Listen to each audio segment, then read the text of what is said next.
Olá, prezados alunos, damos prosseguimento ao nosso curso de processo civil e, mais especificamente, prosseguimento ao estudo da execução por quantia certa, fundada em título executivo extrajudicial.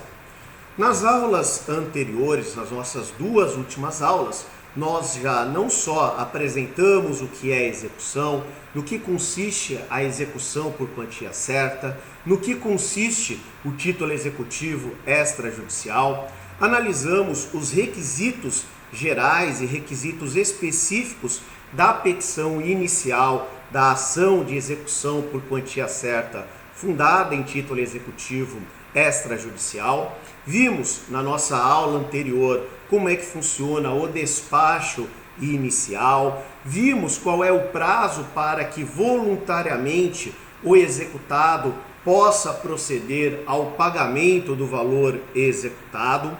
Vimos também a possibilidade da oposição pelo executado de embargos à execução, na forma dos artigos 914 e 915 do Código de Processo Civil. E hoje o que nós analisaremos é a penhora. Nós começaremos a estudar o Instituto da Penhora.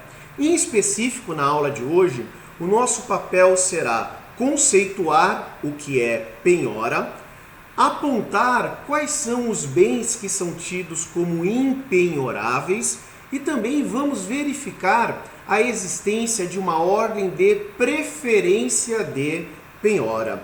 Esse é o objetivo da nossa aula de hoje. Então, vamos iniciar. Vejam, senhores, que nós já estudamos que o artigo 829 do Código de Processo Civil determina que, uma vez citado o executado, uma vez realizada a citação do executado, passa a correr um prazo de 3 dias a contar da data desta citação para que o executado proceda ao pagamento da execução, proceda ao pagamento do valor executado, isto é, do débito principal, acompanhado de correção monetária, de juros, de despesas processuais e de também honorários advocatícios sucumbenciais. E nós também vimos que da data da juntada aos autos do comprovante de citação, da data da juntada aos autos do comprovante de citação, passa a correr um prazo de 15 dias, que é o prazo para que o executado, em entendendo ter matéria de defesa, possa opor a sua ação de embargos à execução, possa opor os embargos à execução, que são tipicamente instrumento de defesa na execução por quantia certa baseada em título executivo extrajudicial. Agora, vejam, senhores, que uma vez ultrapassados esses 3 dias, uma vez decorridos em albis, decorridos em branco, esses 3 dias para o pagamento voluntário pelo executado.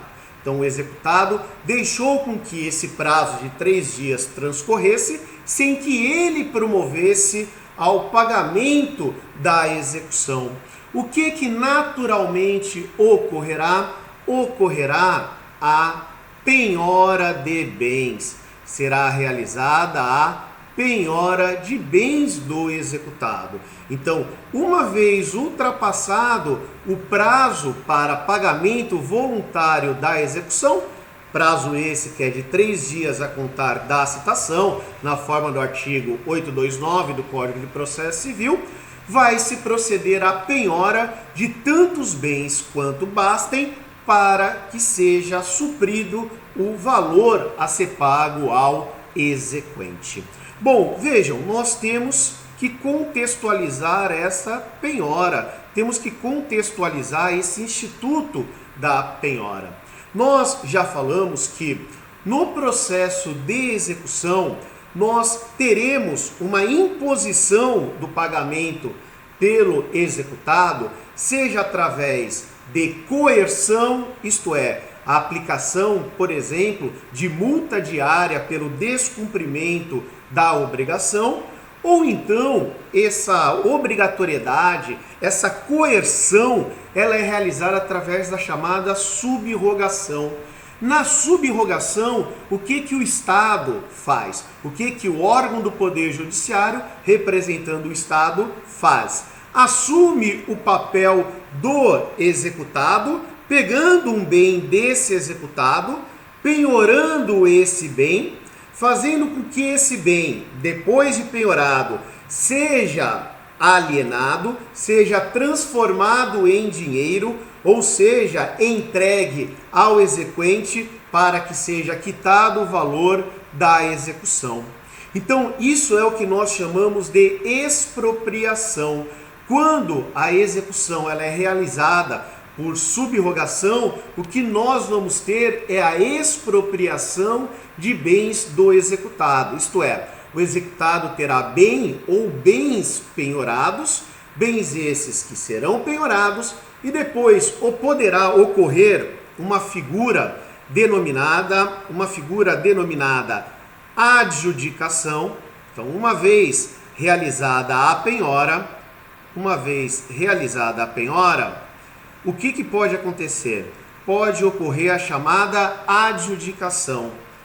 O exequente, o credor, decide ficar com esse bem penhorado pelo valor da sua avaliação. Ou então pode ocorrer a alienação, a venda desse bem. Essa alienação ela pode ocorrer através de leilão eletrônico, de pregão eletrônico, ou através de leilão presencial.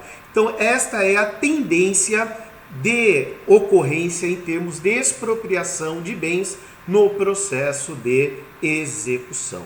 Então, vejam que, uma vez, como nós já estudamos lá no artigo 829, 829, me perdoem, uma vez ultrapassado esse prazo de 3 dias contados da citação para o pagamento voluntário, não tendo o executado procedido ao pagamento, será realizada a penhora.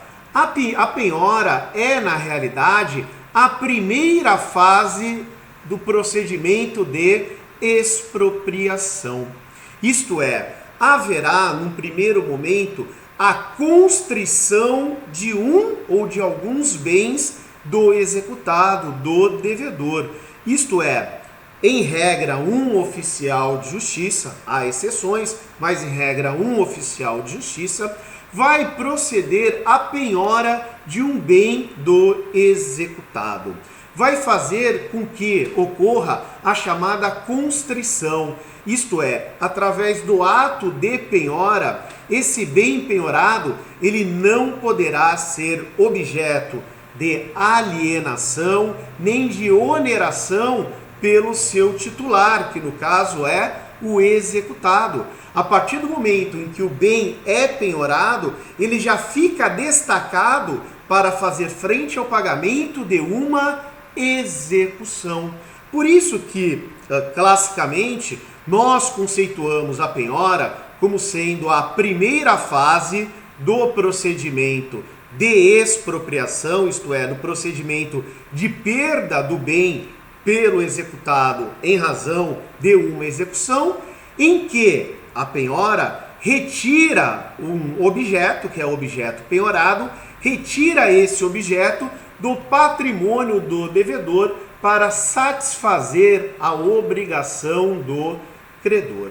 Então vejam que na expropriação ocorrerá primeiro a chamada penhora. Uma vez penhorado, esse bem será entregue a um depositário. um depositário fiel, alguém que será responsável por manter a posse desse bem penhorado. Esse bem penhorado, ele também será objeto de avaliação. Então, há em regra o procedimento de avaliação. Afinal, quanto vale aquele bem penhorado? Finalizado, fixado o valor do bem penhorado, o que ocorre? É dada a oportunidade ao credor, isto é, ao exequente, ao autor da ação de execução, é dada a oportunidade dele, credor, realizar a adjudicação, isto é, ficar com a propriedade desse bem penhorado pelo valor da dívida, ou então, se o valor da dívida for um valor superior ao valor desse bem penhorado, o exequente vai adjudicar, vai ficar com esse bem, vai tomar a propriedade desse bem pelo valor da avaliação desse bem. E caso o valor da execução seja superior ao valor da avaliação desse bem, prosseguirá a execução. Caso o valor de avaliação do bem penhorado for um valor menor do que o crédito do exequente, o exequente, isto é, o credor, terá que depositar judicialmente a diferença para poder adjudicar esse bem penhorado. Então, vejam, senhores, que pode, uma vez ocorrida a penhora, pode ocorrer a adjudicação ou pode ocorrer também a alienação desse bem. Isto é, esse bem ser vendido para terceira pessoa, a fim de que o produto resultante dessa alienação seja utilizado para o pagamento do valor em execução. A adjudicação, ela pode ser realizada através da chamada alienação por iniciativa particular, pode ocorrer por leilão eletrônico, pode ocorrer por leilão ou pregão eletrônico e pode ocorrer também através de leilão presencial. Todas essas são formas de se vender, de se alienar esse bem penhorado para que ele seja transformado em dinheiro e o produto dessa alienação seja utilizado para o pagamento da execução. Agora vejam, é muito importante, em qualquer momento o executado, isto é, o devedor, a qualquer momento o executado poderá substituir o bem penhorado por dinheiro. Então eu sou executado numa ação e eu tive penhorado o meu carro. E o que eu posso fazer? Eu posso substituir a penhora do carro por dinheiro. Eu vou lá nos autos do processo, procedo a um depósito judicial pertinente ao valor da execução e substituo a penhora pelo valor depositado por dinheiro. Isso pode ser feito a qualquer momento, desde que seja antes da adjudicação ou da alienação desse bem. Então vejam, a penhora, ela envolverá, num primeiro momento, ela envolverá um ato de constrição, isto é, vai-se determinar que aquele bem que é penhorado não possa ser alienado nem onerado pelo devedor, pelo executado. Ele, executado, perde o direito de livremente dispor desse bem. Vai ser entregue esse bem nas mãos de um depositário, nas mãos de uma pessoa que servirá como depositário fiel desse bem, e vai se proceder à avaliação desse bem penhorado. E posteriormente essa avaliação, posteriormente a fixação do valor desse bem penhorado, realizar-se-á a adjudicação ou a alienação deste bem. Agora, nós temos uma questão que é muito importante. Vejam que nós já estudamos na aula passada que uma vez citado ou executado, ele tem 3 dias para proceder ao pagamento da execução, sob pena de penhora de bens. Ou ele pode também, a partir da juntada aos autos do comprovante de citação, ele poderá promover os embargos à execução. Ele poderá opor embargos à execução no prazo de até 15 dias contados da data em que for juntado aos autos o comprovante de citação. Ocorre o seguinte, pessoal: uma vez ultrapassado esses 3 dias e não procedido ao pagamento da dívida, pouco importa se está ainda em trâmite o prazo para oposição de embargos à execução. Independentemente desse prazo, já pode ser realizada a penhora de bens do executado. Vejam, senhores, a letra do artigo 829. O executado será citado para pagar a dívida no prazo de 3 dias contado da citação. Prazo esse contado da citação. Parágrafo 1º desse artigo 829. Do mandado de citação constarão também a ordem de penhora e a avaliação a serem cumpridas pelo oficial de justiça, tão logo verificado o não pagamento do prazo assinalado. Isto quer dizer, não procedido ao pagamento no prazo de 10 dias, o oficial de justiça já procederá à penhora e à avaliação desse bem, mesmo que esteja tramitando, que esteja ainda correndo o prazo para a oposição de embargos à execução. Pode o embargante, pode o executado que opuser embargos à execução, ele pode requerer a concessão de efeito suspensivo a esses embargos à execução. Se for concedido efeito suspensivo, o que acontecerá? Não será realizada a penhora de bens até o julgamento desses embargos à execução. E em outras situações, o que nós temos? O bem já foi penhorado e se conseguiu, em sede de embargos, conseguiu-se suspender a execução. Isto é, o bem mantém-se penhorado, entretanto, não será levado à adjudicação ou à alienação enquanto não forem julgados os embargos à execução.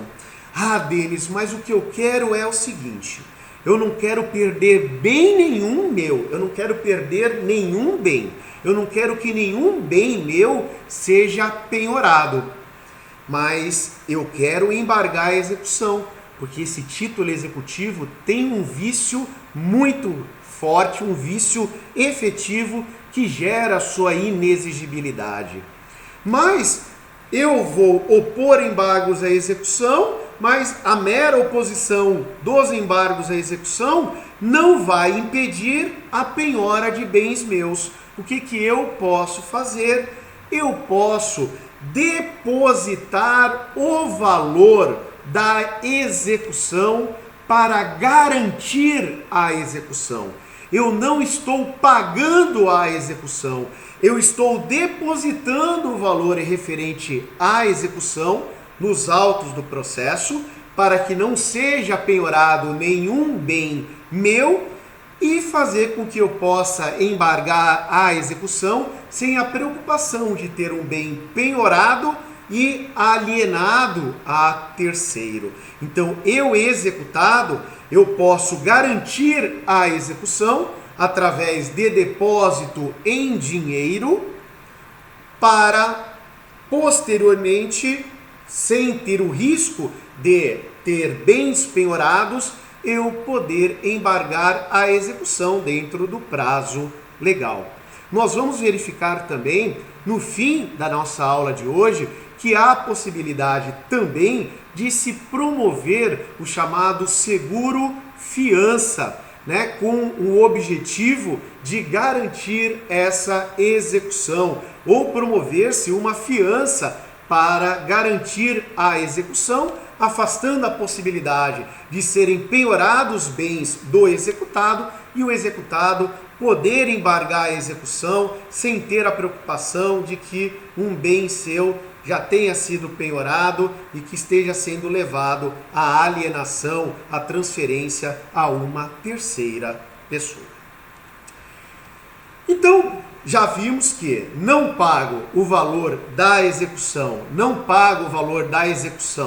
no prazo de 3 dias, caberá ao oficial de justiça realizar a penhora de bens. A penhora vai se realizar após vencido esse prazo de 3 dias, independentemente do prazo para oposição de embargos à execução, de embargos do devedor. E mais, vai ser realizada a penhora de tantos bens quantos bastem para que seja efetivamente suprido o valor da execução. E a penhora, ela pode incidir sobre qualquer bem do executado, desde que não seja um bem impenhorável ou inalienável. Um bem que seja de titularidade do executado, mas seja por algum motivo impenhorável ou inalienável, ele não pode ser penhorado. Agora, se esse bem não tem a característica de impenhorabilidade, nem de inalienabilidade, esse bem pode sim ser objeto de penhora. Isto é, quando nós, enquanto advogados do exequente, formos requerer penhora de bens do executado, o que nós devemos nos atentar? Nós devemos indicar à penhora um bem que não seja impenhorável. Um bem cuja penhora não seja vedada por lei. Bom, Denis, mas quais são as hipóteses de impenhorabilidade de bens? Vamos ao nosso próximo slide, que trata exatamente dos bens impenhoráveis. O artigo 833 do Código de Processo Civil traz um elenco dos bens que são tidos como impenhoráveis, dos bens que não podem ser objeto de penhora. E nesse ponto, pessoal, eu chamo a atenção de vocês para esse artigo 833 e também para uma lei ordinária federal, que é a Lei 8.009/90. A Lei 8.009/90.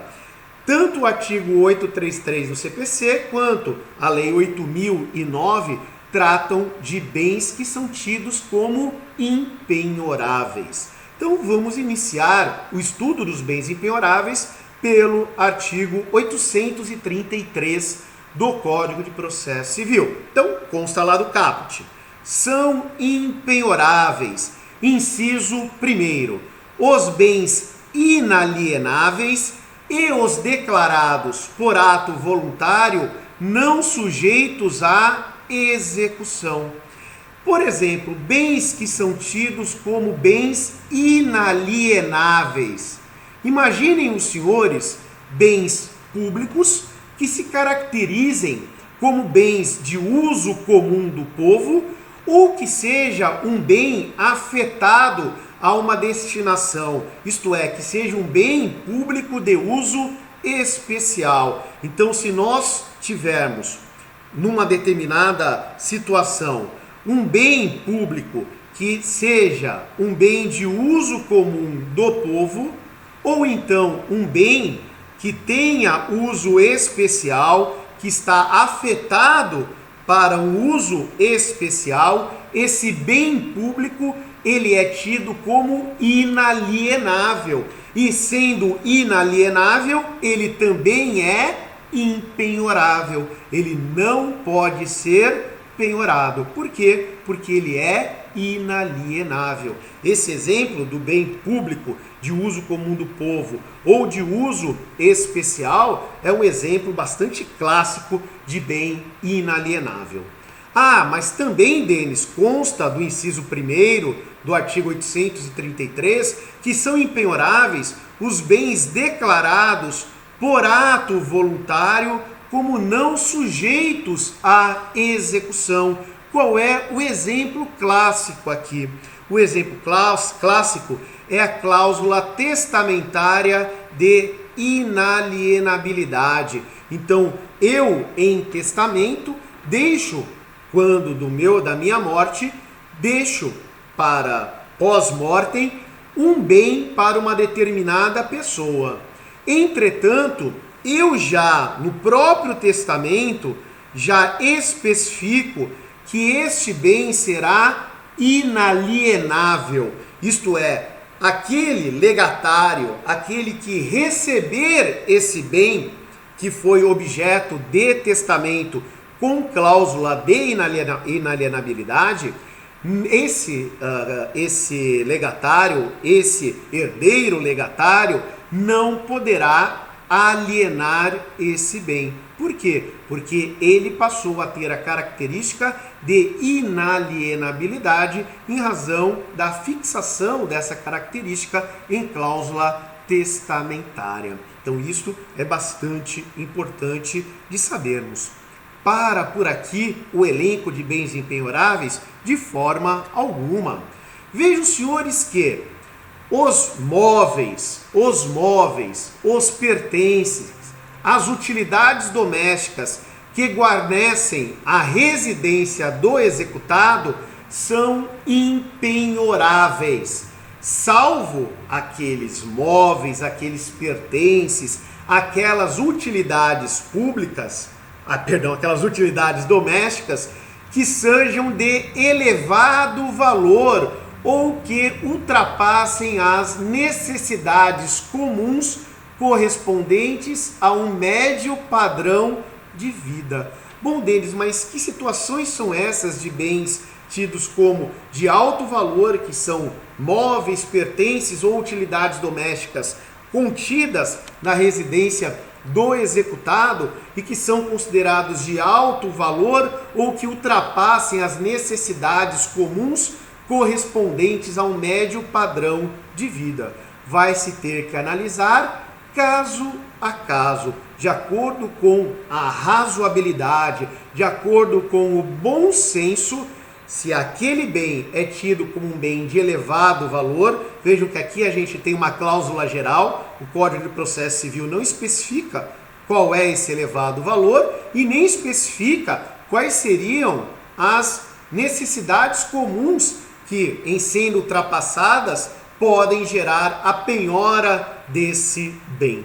Mas imaginemos que eu tenha na minha casa uma televisão de 75 polegadas no valor de R$15.000. Vejam os senhores que essa televisão de 75 polegadas, além de ter um alto valor, além de se enquadrar nessa característica de alto valor, também ultrapassa a necessidade comum de uma pessoa que tenha um padrão de vida médio. Eu não tenho uma absoluta necessidade de ter lá uma televisão de 75 polegadas. Então, há de se analisar caso a caso. Então, móveis, pertences e utilidades domésticas contidas na residência do executado são, em regra, impenhoráveis, salvo se forem de alto valor ou ultrapassarem as necessidades comuns correspondentes ao médio padrão de vida.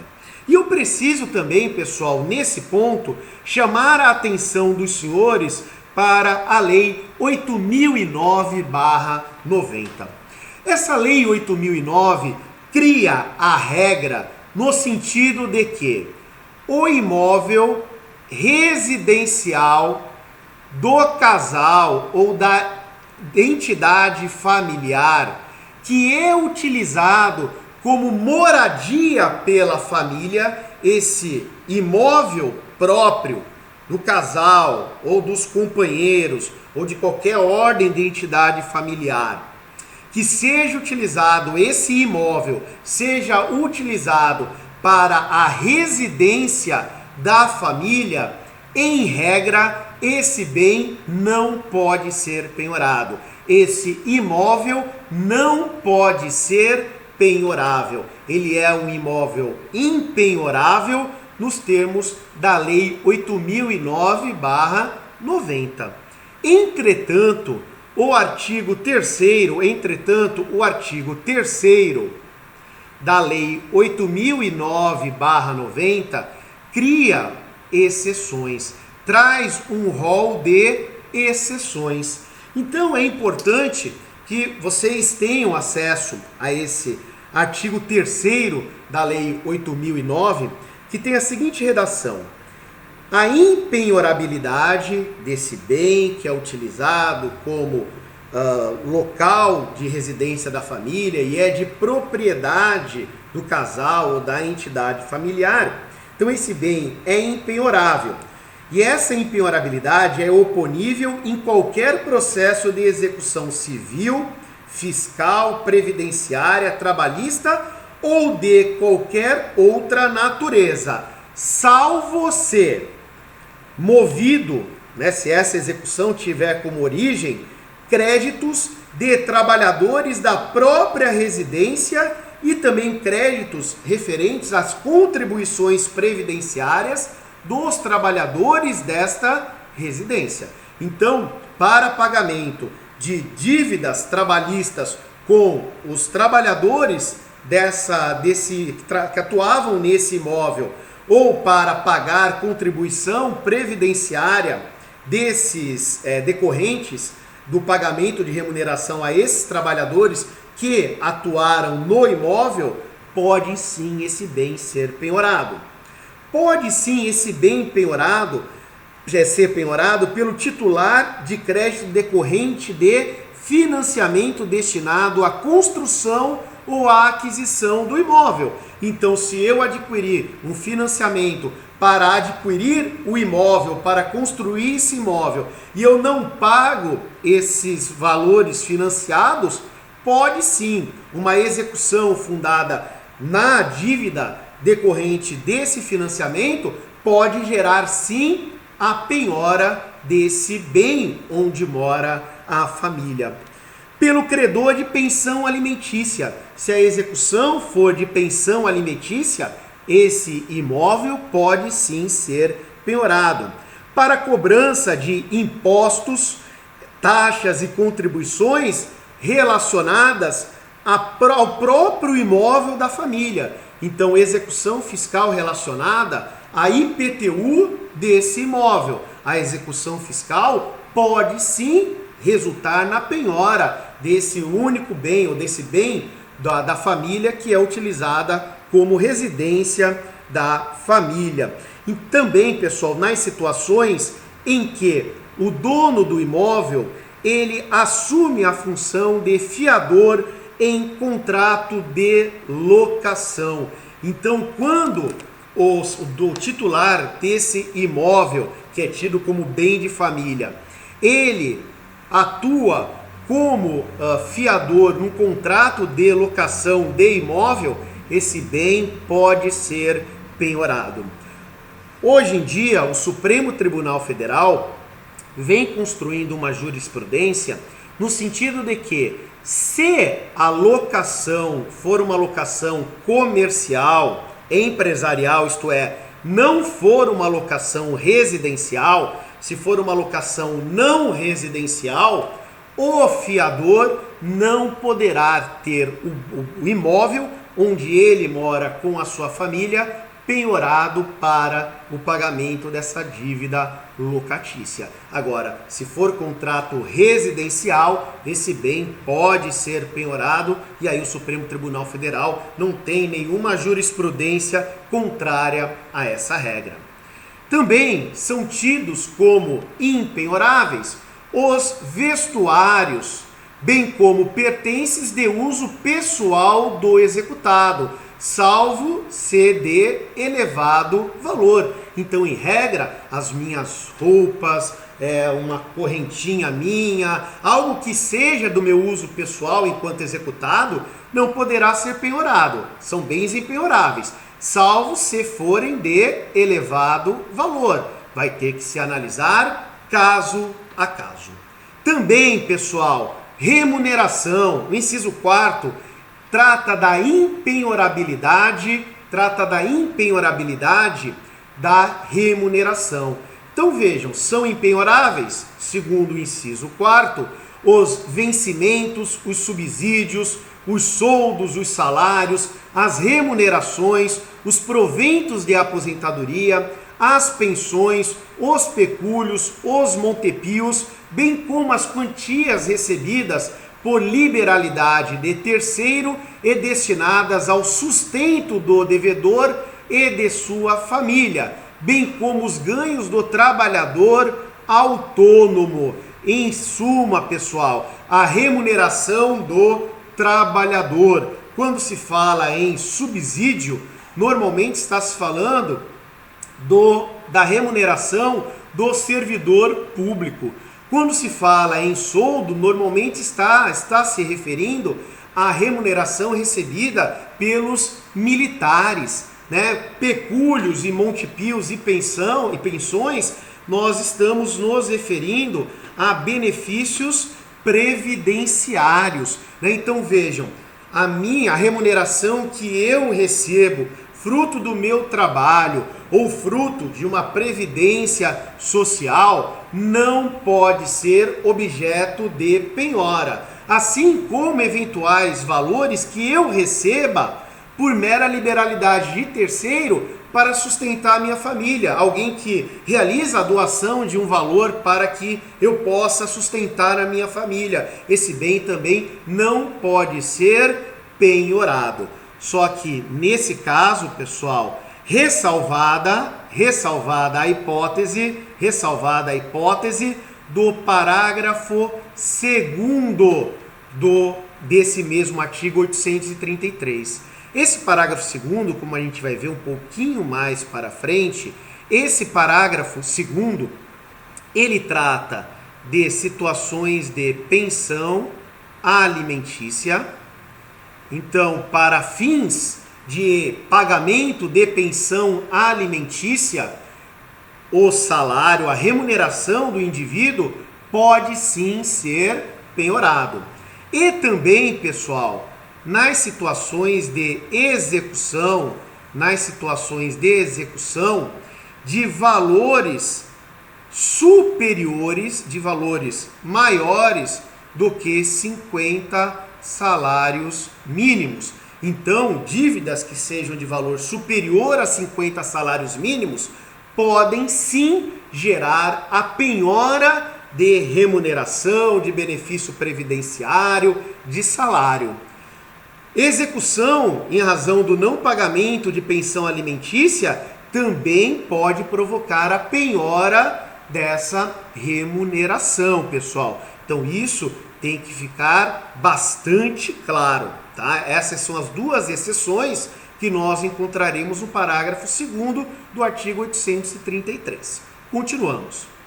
Também são tidos como impenhoráveis os livros, as máquinas, as ferramentas, os utensílios, os instrumentos e outros bens móveis que sejam necessários, e faltou eu especificar aqui, sejam necessários ao ofício do executado, isto é, livros, máquinas, ferramentas, utensílios, instrumentos ou qualquer outro bem que o executado utilize no exercício da sua profissão. Esses bens são impenhoráveis. Seguro de vida, pessoal. Seguro de vida é impenhorável. Também, pessoal, materiais necessários para obras em andamento. Não podem esses materiais de construção serem penhorados. O que pode sim é a obra toda ser penhorada. Mas a penhora de material de construção que será utilizado na obra é tido como impenhorável. Por quê? Em razão do artigo 833, inciso 7º do Código de Processo Civil. Mas qual foi a razão do legislador? A razão é que, em muitas obras, a utilização do material já adquirido que se encontra na obra é necessária para a manutenção da estrutura da obra, evitando que essa obra venha à ruína. Então, daí a previsão de que material necessário, material de construção necessário para a obra em andamento não pode ser penhorado, mas a obra como um todo pode sim ser penhorada. A pequena propriedade rural, desde que trabalhada pela família. Então, a pequena propriedade rural, desde que utilizada pela família para a plantação, para a pecuária, para a sua exploração. Bom, mas aí vocês podem perguntar, mas Denis, calma aí, o que é pequena propriedade rural? E aí eu vou afirmar a vocês que, em especial em razão ou de acordo com o Código Florestal, a pequena propriedade rural é aquela que tiver até 4 módulos fiscais. Então, a pequena propriedade rural será aquela que tiver a dimensão de até 4 módulos fiscais. Legal, Denis, entendi tudo. Pequena propriedade rural, 4 módulos fiscais. Bom, Denis, mas calma aí. Quanto que vale um módulo fiscal? Quanto é que vale um módulo fiscal? Depende de que município nós estamos nos referindo. O INCRA, o Instituto Nacional de Colonização e Reforma Agrária, o INCRA, fixa para cada município qual é a medida de um módulo fiscal. Então, se eu quiser saber qual é o valor, em termos de quantidade, de um módulo fiscal em um determinado município, eu tenho que ir lá no site do INCRA e eu vou lançar qual é o estado e qual é o município e vai me ser dado qual é o valor desse módulo fiscal. Se nós estivermos falando em Santos, se nós estivermos falando na cidade de Santos, estado de São Paulo, vocês vão encontrar lá no site do INCRA que um módulo fiscal na cidade de Santos equivale a 10 hectares. Equivale a 10 hectares. Ah, Denis, tudo bem, mas quanto é que vale um hectare? Um hectare é correspondente a 10.000 metros quadrados. Então, um módulo fiscal em Santos tem 10.000 metros quadrados. Né? Na verdade, minto, tem 10 hectares. Quanto vale um hectare? Um hectare vale 10.000 metros quadrados. 10 hectares, então, são 100.000 metros quadrados. 100.000 metros quadrados. Então, em Santos, um módulo fiscal é equivalente a 100.000 metros quadrados. Ah, Denis, mas você falou que o Código Florestal diz que a pequena propriedade rural é aquela que tiver até 4 módulos fiscais. Então, uma propriedade rural em Santos será considerada pequena propriedade rural se ela tiver até 4 módulos fiscais de Santos. Quanto vale um módulo fiscal em Santos? 10 hectares. Quanto vale 10 hectares? 100.000 metros quadrados. Logo, 4 módulos fiscais equivalem a 400 mil metros quadrados, né? Isso para a cidade de Santos. Ah, Denis, preciso decorar isso? Não, é importante que vocês conheçam. Não há necessidade de decorar esse conceito de pequena propriedade rural. Mas a pequena propriedade rural que é utilizada para o trabalho da família é tida como bem impenhorável. Recursos públicos recebidos por instituições privadas para aplicação compulsória em educação, saúde ou assistência social. Então, se por exemplo, nós temos uma execução por quantia certa em face de um hospital, e esse hospital ele recebe recursos do SUS, do Sistema Único de Saúde. Vejam que o valor desse repasse do SUS a esse hospital não poderá ser penhorado. Por quê? Trata-se de recurso público recebido por instituição privada para aplicação compulsória em saúde. A mesma coisa acontecendo se o valor for recebido para aplicação obrigatória compulsória em educação ou em assistência social. Prosseguindo, é conhecido também como bem impenhorável na forma do inciso 10 do artigo 833 do Código de Processo Civil, a quantia depositada em caderneta de poupança até o limite de 40 salários mínimos. Então, se o executado tem uma poupança que é equivalente a 30 salários mínimos, o valor lá constante é um valor equivalente a 30 salários mínimos, esse valor constante da poupança não poderá ser penhorado. Agora, se ultrapassar 40 salários mínimos, pode sim ser penhorado. E aí nós temos em muitas situações uma divergência de interpretação.